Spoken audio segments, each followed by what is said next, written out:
You searched how to assign leads using filters in Zapier. I'm going to walk you through exactly that right now. Start by opening your browser and going to zapier.com, sign into your account, and wait for the dashboard to load.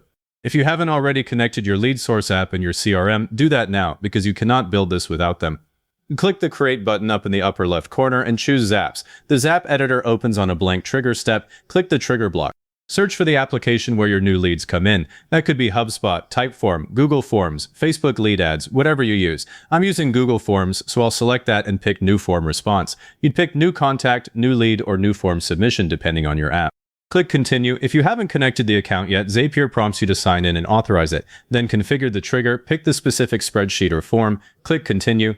Now click Test Trigger. If no sample lead appears, quickly go create a test lead in your source app and test again. Once Zapier pulls data in, you will see all the fields from that lead. Take a second and look at the fields. You need certain ones for your filter, like lead source, country, company size, budget, or industry. Make sure they are here. If they are missing, you may need to add them to your form or import before going further. Click the plus button below the trigger step. Search for Filter by Zapier and select it. This step decides whether the rest of the Zap should run. Click Continue. Now we set the rules. I'm going to route enterprise leads. First, choose company size from the dropdown. Set the condition to greater than and type in 100. That means companies with more than 100 employees will pass, but I also want to check budget, so I'll click the plus sign to add another condition. Pick budget, set it to greater than, and type $5,000. Zapier combines these with AND logic, so both must be true. You can switch to OR if you want either condition to pass. I'll keep it on AND. If your field values are not clean, use contains instead of exactly matches. I have seen leads get blocked because someone typed webinar with a capital W in one place and lowercase in another. Contains catches that. Click Continue. Zapier evaluates the sample lead against your rules. Green check means it passes. Red X means it stops here. I always test a sample that should pass and one that should fail before going live, so I know the logic holds. If this sample fails when it should pass, go back and fix the condition. Now we attach the action. Click the plus button below the filter. Search for your CRM.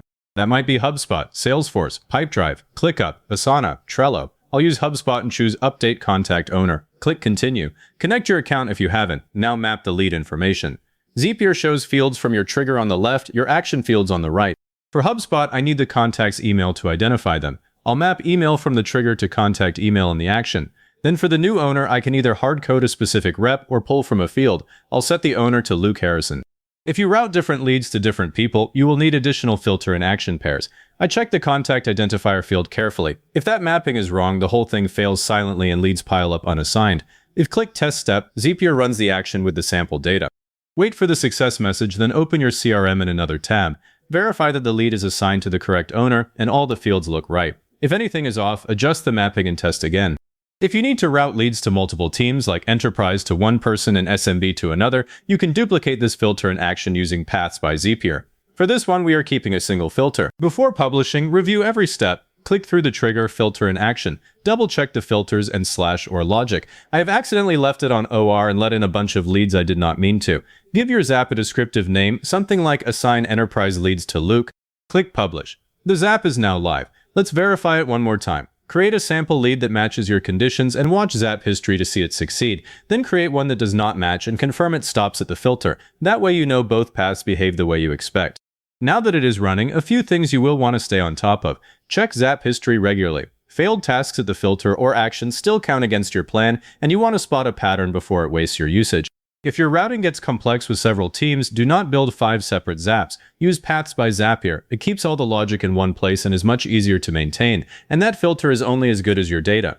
I standardize values like lead source with dropdowns in my forms, so webinar always writes the same way. If your data is inconsistent, stick with the contains operator rather than exactly matches.